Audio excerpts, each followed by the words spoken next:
students, I hope you all are doing very well. So in this lecture we will solve numerical problems number 1.3, 1.4, 1.5 and 1.6.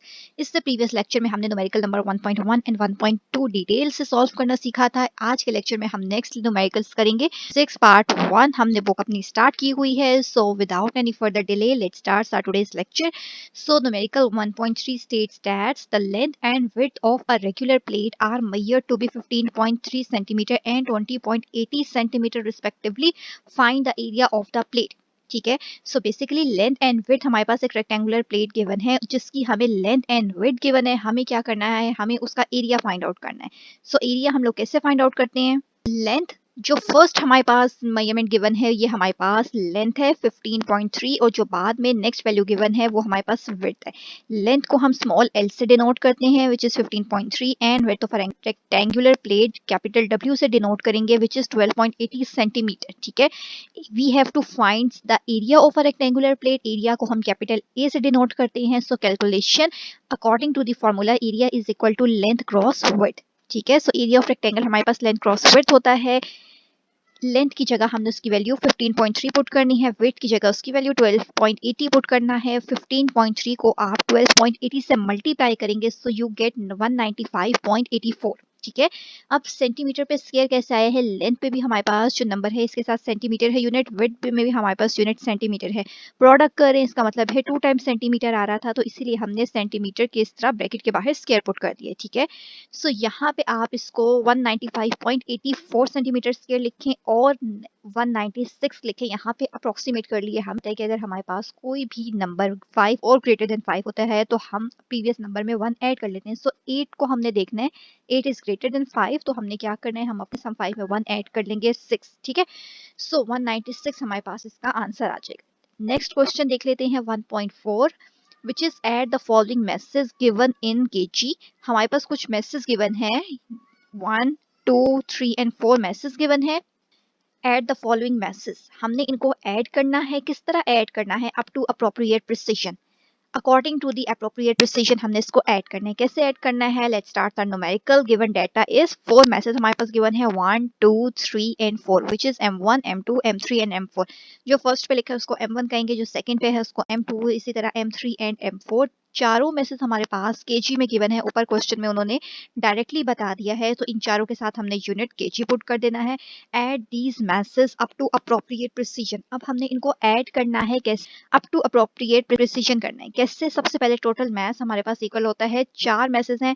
Total mass find out करना means चारों masses को हमने add कर लेना है. m is equal to total mass को हम small m से डिनोट करते हैं m1 plus m2 plus m3 plus m4.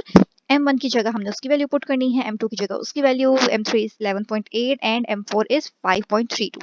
चारों वैल्यूज को जब आप ऐड करेंगे सो यू गेट 19.398.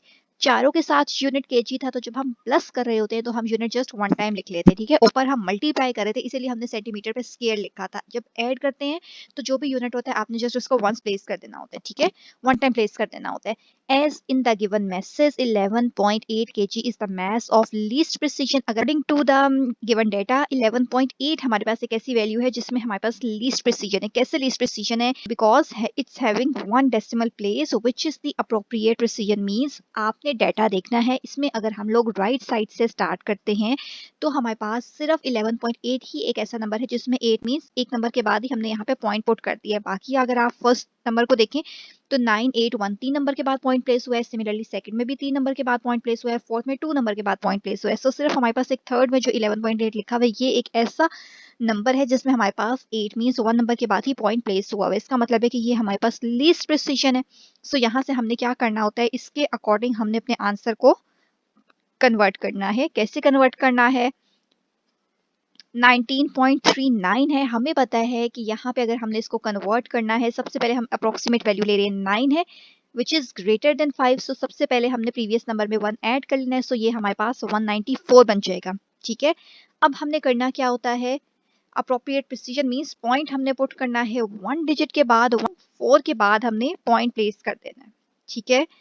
अगर numerical number 1.5 which is find the value of g small g and its uncertainty. हमें g की वैल्यू फाइंड करनी है और उसकी अनसर्टेनिटी फाइंड करनी है using t is equal to 2 pi under root l by g.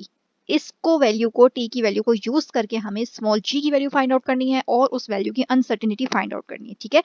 From the following measurements made during an experiment, कुछ हमने मेजरमेंट्स की हैं जिससे हमारे पास उस एक्सपेरिमेंट में हमने क्या लेंथ ली थी, length of a simple pendulum means L की वैल्यू हमारे पास 100 सेंटीमीटर है, time for 20 vibration is t is equal to 40.2 seconds and length was measured by a meter scale of accuracy up to 1 millimeter, ठीक है।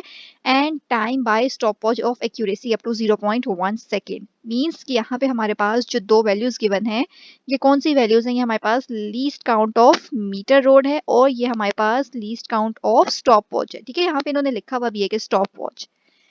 सो given data, length of a simple pendulum, सबसे पहले हमारे पास क्या क्या चीजें गिवन है, लेंथ गिवन है, सेंटीमीटर में गिवन है, we have to convert it into metre, so we just simply divide it by 100। 100 से जब हम इसको डिवाइड करेंगे सो वी गेट 1, और 100 से डिवाइड कर रहे हैं मींस कि हमने इसको मीटर में कन्वर्ट कर दिया, ठीक है। मीटर में कन्वर्ट करने के लिए, सेंटीमीटर टू मीटर कन्वर्जन के लिए हमें सिंपली नंबर को 100 से डिवाइड करना होता है। सो 100 100 से कट होके 1 metre. Similarly time for 20 vibrations, time for 20 vibrations given था, वो हमने पुट कर लिया capital T which is time period. Time period हमारे पास क्या गिवन है, टाइम पीरियड हमारे पास फॉर्मूला क्या होता है basically, small t by 20। Small t is यहाँ पे हमारे पास वैल्यू गिवन है स्मॉल टी की 42.2 and 20 means number of vibrations हमारे पास कितनी थी 20, इसीलिए हमने स्मॉल टी को 20 से डिवाइड करना है। स्मॉल टी की वैल्यू गिवन है 20 से डिवाइड करेंगे so you get 2.01 second. Next least count of metre rod जो यहाँ पे हमारे पास गिवन है 1 mm, अगेन हमें इसको कन्वर्ट करना है, पावर -3 लिखें या फिर 0.01 लिखें, एक ही बात है। मीटर हमारे पास एज इट इज रहेगा। Least count of stop watch is 0.1 seconds, ठीक है, ऑलरेडी सेकंड्स में गिवन है। So we have to find the acceleration due to gravity. G small g को हम किससे डिनोट करते हैं, ये किसकी नोटेशन होती है, acceleration due to gravity. So let's start our calculation which is as the time period of simple pendulum is given by, simple pendulum हमारे पास टाइम पीरियड गिवन था which is equal to t is equal to 2 pi under root l by g। अब जो जो values हमें पता है वो हमने पुट करते रहने हैं। कैसे पुट करने हैं, सबसे पहले हमें ये स्केयर हटाने हैं। कैसे हटाने हैं, दोनों साइड्स में हम स्केयर ले लेते हैं, ठीक है। स्केयर रूट हटाने के लिए स्केयर ले लेना है। Squaring both side we get, t पे भी स्केयर आ जाएगा, 2 का स्केयर 4 होता है, पाई पे स्केयर आ जाएगा और स्केयर जो है इस अंडर रूट से कट हो जाएगा and we get l by g, ठीक है। हमें स्मॉल g की वैल्यू फाइंड करनी है। मींस ये जो g यहाँ पे डिवाइड हो रहा है l के नीचे, मींस ये l के साथ डिवाइड हो रहा है, मींस दूसरी साइड पे आके लेफ्ट साइड पे आके ये मल्टीप्लाई होगा। यहाँ g डिवाइड हो रहा है, इस साइड पे आके मल्टीप्लाई होगा, मींस कि हमने इनकी जगह जो है वो एक्सचेंज कर लिया। जी हमारे पास यहाँ आ गया एंड टी स्केयर हमने यहाँ पे जी की जगह रिप्लेस कर लेना है, ठीक है। ये मल्टीप्लाई डिवाइड हो रहा था, इधर आके मल्टीप्लाई हो रहा है और ये यहाँ पे लिखा हुआ है मल्टीप्लाई हो रहा है, तो ये यहाँ पे आके डिवाइड हो गया, ठीक है। नेक्स्ट हमने क्या करना है, सारी वैल्यूज हमारे पास गिवन है। We know that pi is equal to 3.14, L की वैल्यू हमारे पास गिवन है which is 1, L is equal to 1 and capital T is equal to 2.01। Capital T की वैल्यू भी हमने ऊपर फाइंड आउट की थी,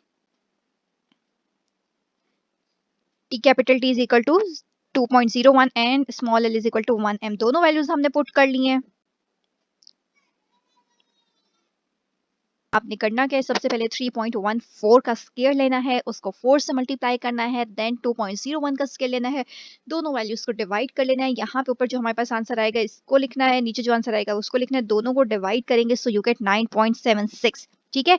यहाँ पे हमारे पास मीटर था, 1 के साथ मीटर है तो मीटर आ जाएगा 2.01, हमारे पास सेकंड में था तो उसके साथ हमारे पास सेकंड ही रहेगा। स्केयर है मींस एस की पावर -2 हो जाएगी, एस की पावर 2 हो जाएगी। जब उस 2 को हम ऊपर लेकर आएंगे तो हमारे पास साइंस जो है वो चेंज हो जाते हैं। नीचे हमारे पास एस की पावर +2 है, ऊपर आके s raise to the power -2 हो जाएगी। सो यहाँ से हमारे पास कर लिया acceleration due to gravity means small g is equal to 9.76 ms-2। Next we have to find its uncertainty. Now for the calculation for uncertainty we know that absolute uncertainty in length is, we just have to divide 0.01 by L and L is equal to 1। 0.01 को आपने 1 से divide करना है सो you gate again 0.01 percentage. अगर हमें length की find out करनी है तो क्या करते हैं, सिंपली हमने absolute uncertainty divided by measured value और मल्टीप्लाई कर देना होता है 100 से, ठीक है। सो हमारे पास यहाँ पे गिवन क्या है, एब्सोल्यूट अनसर्टेनिटी हमारे पास क्या है, अभी जो अभी हमने ऊपर फाइंड किया 0.001, ठीक है। डिवाइड हमने इसको किससे करना होता है, डिवाइड हमने करना होता है मेजर्ड वैल्यूज से, ठीक है। सो मेजर्ड वैल्यू मींस हमारे पास लेंथ कितनी थी 1, यहाँ पे 00 नहीं है, 100 नहीं है, सिर्फ 1 है, ठीक है। 1 से डिवाइड करना है और मल्टीप्लाई कर देना है 100 से, ठीक है। सो 0.01 को जब हम 1 से डिवाइड करेंगे और 100 से मल्टीप्लाई करेंगे सो वी गेट 0.01%, ठीक है। सो यहाँ से हमारे पास परसेंटेज अनसर्टेनिटी फाइंड आउट हो गई है। Next is uncertainty in time measurement means so uncertainty in time measurement का फॉर्मूला क्या होता है, least count divided by number of vibration. Least count अभी हमने फाइंड आउट किया है, सो लीस्ट काउंट हमारे पास क्या था 0.1। डेटा में देख लेते हैं again, least count of stopwatch हमारे पास क्या है 0.1 था। इसको हमने डिवाइड करना है total number of vibration, 20 vibrations थी, 0.1 को 20 से डिवाइड करेंगे, so we get 0.005 in seconds. Again percentage uncertainty in time, सबसे पहले हमने लेंथ की अनसर्टेनिटी फाइंड की है, उसकी परसेंटेज फाइंड की है, देन हमने टाइम की अनसर्टेनिटी फाइंड की है, और उसकी परसेंटेज फाइंड करने के लिए सिमिलरली हमने क्या करना होता है, अनसर्टेनिटी को हमने डिवाइड करना होता है कैपिटल टी मींस टाइम की फाइंड करें हैं कैपिटल टी से और मल्टीप्लाई कर देना है 100 से, ठीक है। So we get 0.25%। We have to find the total uncertainty in g, total uncertainty find करनी है, सो उसका फॉर्मूला होता है percentage uncertainty in length plus 2 times percentage uncertainty in time period. हमने लेंथ की अनसर्टेनिटी फाइंड आउट की है which is 0.001, which is percentage uncertainty in length. So percentage uncertainty हमारे पास यहाँ से आई थी 0.01%, ये पुट की है, plus 2 percentage uncertainty in time period की परसेंटेज अनसर्टेनिटी हमारे पास क्या आई थी 0.25%, ये हमने यहाँ पे पुट कर ली, ठीक है। सबसे पहले आपने इसको 2 से मल्टीप्लाई करना है, सो वी गेट 0.5, लास्ट में you just have to add 0.1, we get 0.6%। So small g की वैल्यू हमारे पास क्या आई थी 9.76, जो कि अभी हमने ऊपर फॉर्मूले की हेल्प से फाइंड आउट की है, एंड इट्स अनसर्टेनिटी इज 0.6%, ठीक है। ये जी को हम इस फॉर्म में भी लिख सकते हैं 9.76 प्लस माइनस 0.06 ms माइनस 2, ठीक है। सो यहाँ पे न्यूमेरिकल नंबर 5 भी एंड हो जाता है। सो आज के लेक्चर में हमने न्यूमेरिकल नंबर 1.3, 1.4 एंड 1.5 किए हैं। इससे नेक्स्ट लेक्चर में हम इससे नेक्स्ट न्यूमेरिकल्स कंटिन्यू करेंगे। चैनल को सब्सक्राइब नहीं किया हुआ तो चैनल को लाजमी सब्सक्राइब कर लीजिए। So stay connected with us.